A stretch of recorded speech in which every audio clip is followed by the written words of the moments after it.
We take a look at Nigeria's power sector using today's This Day newspaper headlines. Of course, Nigeria's newspaper of record. Here is what the headline says right there at the top. Power sector stakeholders say changing ownership of discos won't solve Nigeria's erratic electricity problem. Here's a summary of what the stakeholders at the maiden edition of the Nigeria Electricity Supply Industry Market Participants at the Roundtable in Abuja said. It was attended by over 300 professionals. They're urging the Electricity Regulatory Commission to implement cost-effective tariffs, and they're opposing the idea put forward by the Minister of Power, Adelabu, on Naira-denominated gas sales. Arise business analyst Chika Mbonu joins us to discuss further. Chika, good morning to you. Thanks for joining us to kick off the new week. Power is something you've talked about a lot, Chika. What do you make of this development?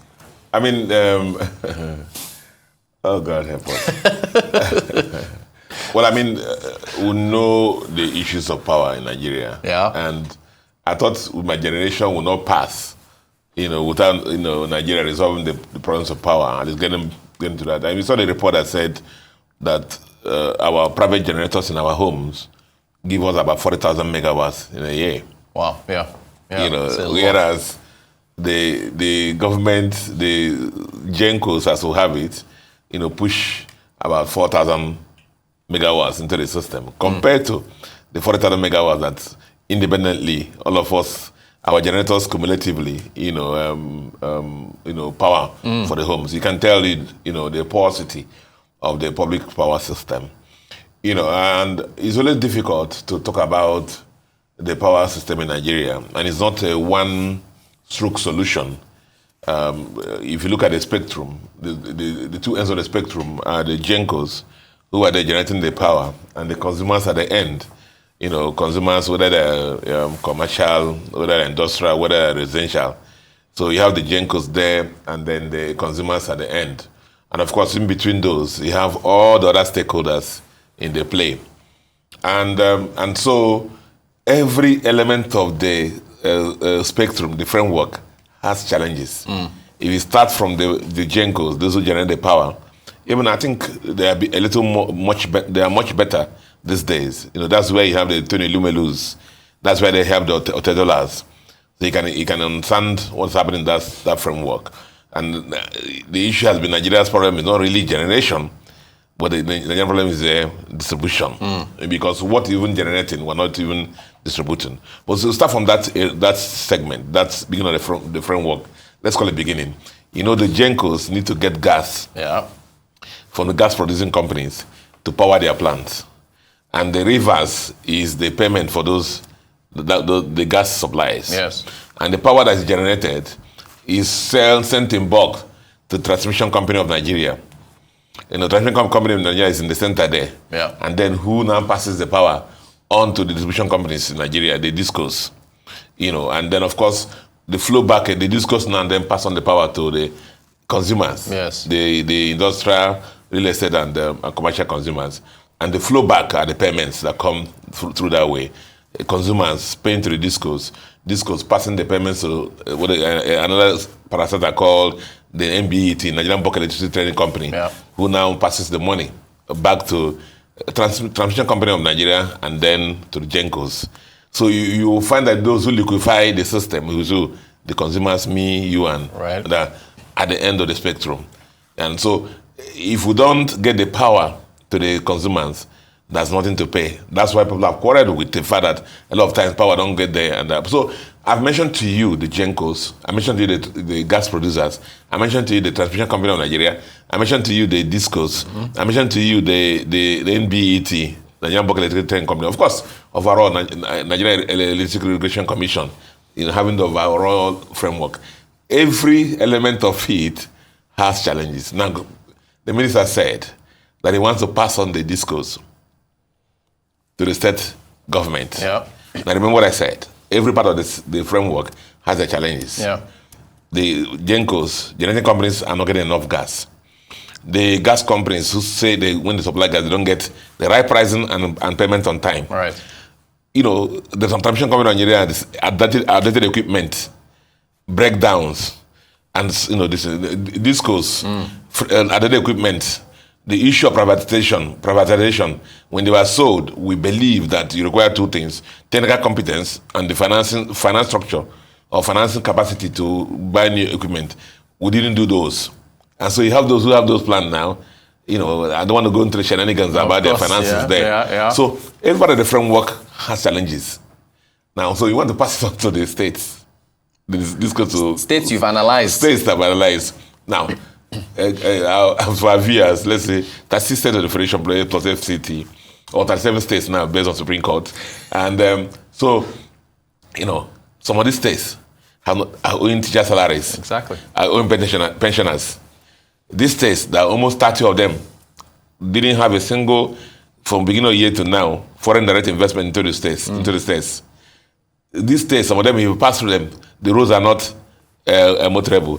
Some of these states, if you go through them, the infant mortality is so high. Pregnant women die every time. They're not even able to sort out the issue. The governance structure in most of these states is zero, because the governors have everything in their pocket, apart from 1 or 2 states where you have some reasonable governors. Every state is consumption center. We did something analysis here, remember? Yes. Where we found that the internally generated revenue to the total revenue of most of these states is less than 15 to 10%. Even one state had less than 6%. Yeah. So these are the states you want to pass on this wahala problem to. With what just add more they don't have the capacity. Yeah. And capacity now includes the intellectual capacity to take on more. I would love to listen to the arguments of the minister, this, because when he mentioned this, he didn't, express why or how the capability of the states will resolve this. So I'm saying that, in our parlance, we say, wash a pig is always a pig. Yeah. The power sector of Nigeria requires brave, decisions to be made by the government in power, on what to do. Because as I told you, apart from maybe the Gencos where you have had some success in the privatization process, a lot of them are making investments who know. The transmission company of Nigeria is something like, how many times I have collapsed in the national grid collapse. You will see what we read, a lot of political issues there. We don't care where the person comes from, but the issue, let the people who are running very, very competent Nigerians. And so on and so forth. So do you privatize it? Some say you can't touch it because of national interest. But how do you make it the best in this thing? There's so many issues. The same kind of deficiencies we're reading about Spain power, and other things that had to do with transmission. We've been reading about them for a long time. The deficiencies there, nothing has happened. If you move to the discourse, it's the same problem. Yeah. Now, what of our favorite what's this company, this German company? Siemens power deal. Yeah. Nobody's talking about that again. Yeah. So I don't think I'd love to hear the arguments, but dropping this in with the states, it's a problem. Maybe just washing a pig is always a pig. For me. What do you make of the minister saying that we can't implement cost-reflective tariffs yet?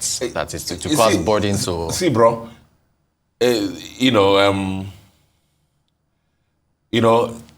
remember what I started by saying that the power produced by individuals by running their generators is about 40,000 megawatts in a year, compared to 4,000 megawatts that these power plants push out. Yeah.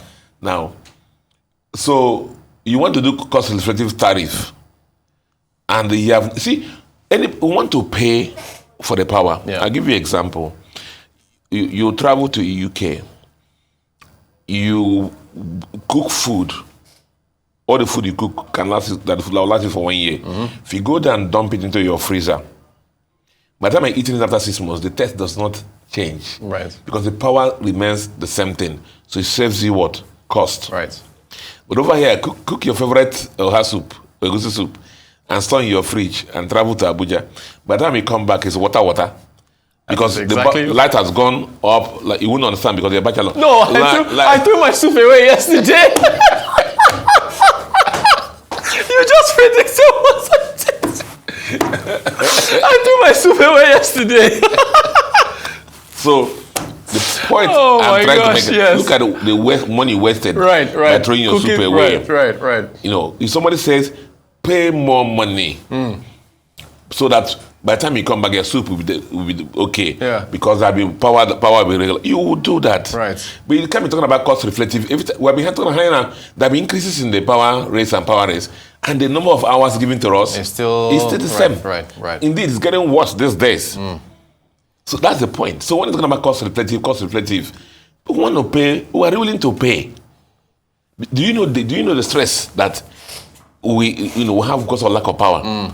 If you're in your typical house, you have about 2 or 3 generators for the work to do, and then you have to worry about diesel. In the night, the light goes off. This so-called NEPA goes off. Power holding goes off. After a few minutes, you don't hear from your generator start. By 2 a.m., you start waking up to call the gate man. What's happening? You can't sleep well. You can't rest well. This person that's everywhere. Your generator repairer is in your phone. Diesel supplier is on your phone. What kind of lifestyle is this? Right. So anything that will save us those stress, people are willing to pay for that. So if you're talking about cost-reflective tariffs, don't just talk one side of the equation. Right. If we increase this, I guarantee you, citizens, that your power will move from 10 hours in a day to 18 hours in a day. Hold us onto that. Right. Do record that past ministers of power have even said effective this date, Nigerians will guarantee, they have signed, and did they keep to it? They did not. Yeah? They did not. So it's not a issue of cost-reflective tariff. We were willing to pay for that. After all, we're all producing 40,000 megawatts individually in our houses. Go to any typical shopping mall or any of these malls, you'll find. Go to the market. Everybody has their own generator.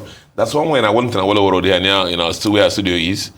And there are about 20 generators all tied with chain. Individuals have their own. I mean, look at that kind of the fumes, the smoke. Do you know how many families have died overnight because of smoke? Yeah. All those will be eliminated. So if you're doing cost-reflective tariff, don't do it one side of the equation. And say, in doing this, if you move this rate by 20% or whatever it is, Nigerians, I guarantee you that power will move from 10 hours in a day to 18 hours in a day, saving you that. And hold us on it. If we don't do it after 3 months, we reverse it to the old rate. I mean, those are the ways to talk. That helps the country. Indeed. And how you knew I threw my soup away is just amazing. That's just life in Nigeria. Arise business analyst Chika Mbonu. Chika, thank you so much for joining us. Thanks a lot. Appreciate your time.